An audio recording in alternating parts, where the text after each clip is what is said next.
저는 한 가지 습관이 있습니다. 연락을 잘 안 합니다. 무음으로 해두는 버릇에다가 하루 종일 폰을 붙들고 있지 못하는 습관이 있습니다.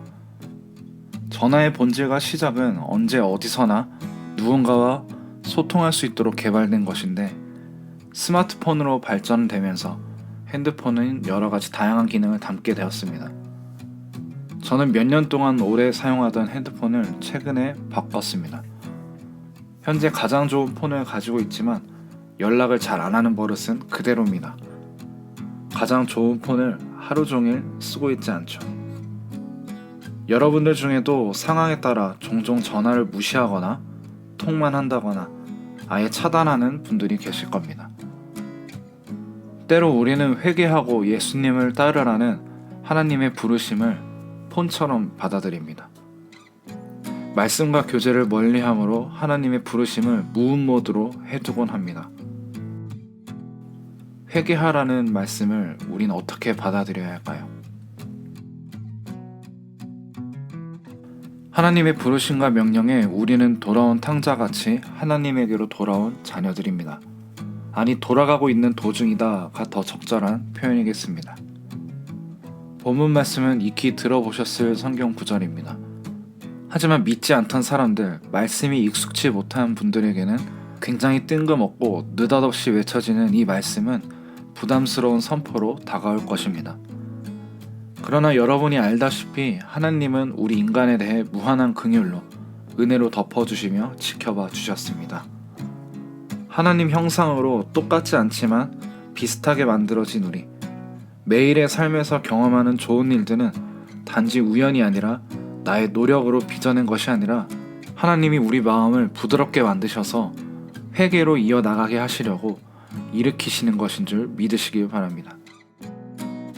로마서 2장 4절, 혹 내가 하나님의 인자하심이 너를 인도하여 회개하게 하심을 알지 못하여 그의 인자하심과 용납하심과 길이 참으심이 풍성함을 멸시하느냐.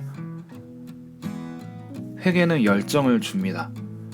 회개는 죄로 인한 무게와 자신의 존재에 대한 무가치함을 감지하게 합니다. 회개는 죄로 묶인 것을 풀고자 하는 열정을 한 잔 따르는 보틀입니다. 고린도서 7장 14절, 내가 그에게 너희를 위하여 자랑한 것이 있더라도 부끄럽지 아니하니 우리가 너희에게 이른 말이 다 참된 것 같이 디도 앞에서 우리가 자랑한 것도 참되게 되었도다. 회개는 목마름을 줍니다. 의에 줄이고 목이 마르게 하여 열정을 따를 수 있는 회개 한 병을 간절히 더 원하게 만드는 것입니다. 거룩하고 의로우신 그리스도를 닮고자 열망하게 하는 것입니다. 우리는 고난과 어려움을 당했을 때 좌절하고 회한에 가득 차 소극적으로 위축되는 것이 아니라 회개에 담긴 한 잔의 열정을 받아 마시고 적극적으로 하나님께 돌아가는 것이 진정한 회개인 것입니다.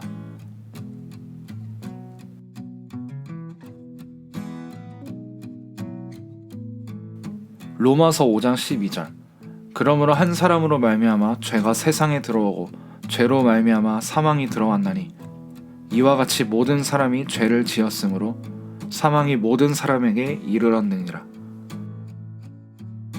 수억 수천의 팔로워 수를 가진 셀럽들이 있습니다. 하지만 그 수많은 팔로워들 중 진정 매일같이 드나들며 직접 소통하는 사람은 몇이나 될까요? 회개에 대한 예수님의 요구는 우리가 예수님의 팔로워가 될 수 있는 필수 조건입니다. 제자의 전제 조건입니다. 그렇다면 무엇을 회개해야 하는가? 최초인들이 저지른 원죄의 본성을 물려받아 우린 죄의 종이 되었기 때문에 우리는 아무리 뛰어난 자랑할 것이 넘친다 한들 우리에게서는 악한 것들만 나올 수밖에 없는 것입니다. 해서 우리는 돌이킬 것이 없다고 믿는 분들까지 우리 모두는 지금까지의 인간적인 시도와 죄를 버리고 매일같이 다시 돌이켜 하나님 나라를 이루시는 예수님을 따르고 하나님과 소통하는 진짜 팔로워가 되어야 할 것입니다.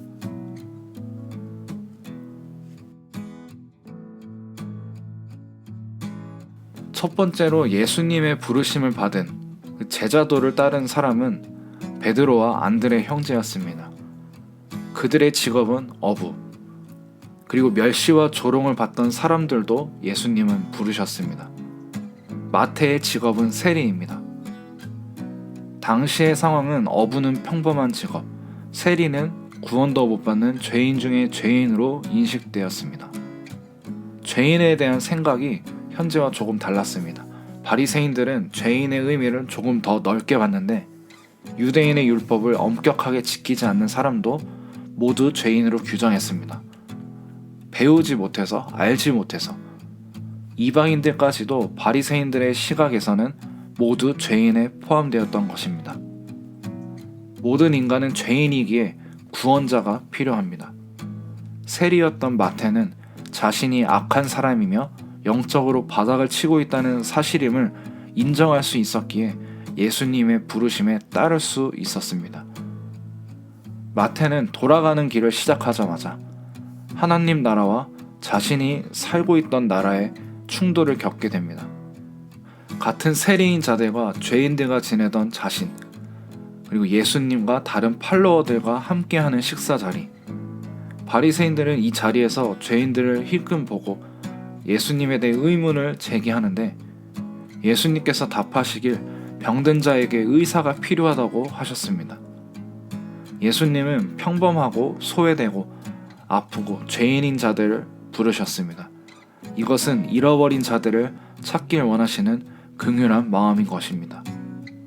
누가복음 19장 10절 인자가 온 것은 잃어버린 자를 찾아 구원하려 함이니라. 제자도 팔로워의 길은 연약한 우리가 형식을 만들어 따르는 힘든 길, 혹은 일상의 하루처럼 자연스럽게 따라가게 되는 영적 성숙의 길인 것입니다. 즉 모든 자에게 모든 범위에서 모든 삶의 변화가 나타나게 되는 길. 그 길의 시작은 방향을 틀어 하나님께로 돌아가는 발걸음이 출발점이 될 것입니다. 지금도 부르고 계신 하나님의 부르심에 저와 여러분 모두 돌이켜서 적극적으로 따라가는 축복을 받아 누리시길 소망하고 축복합니다.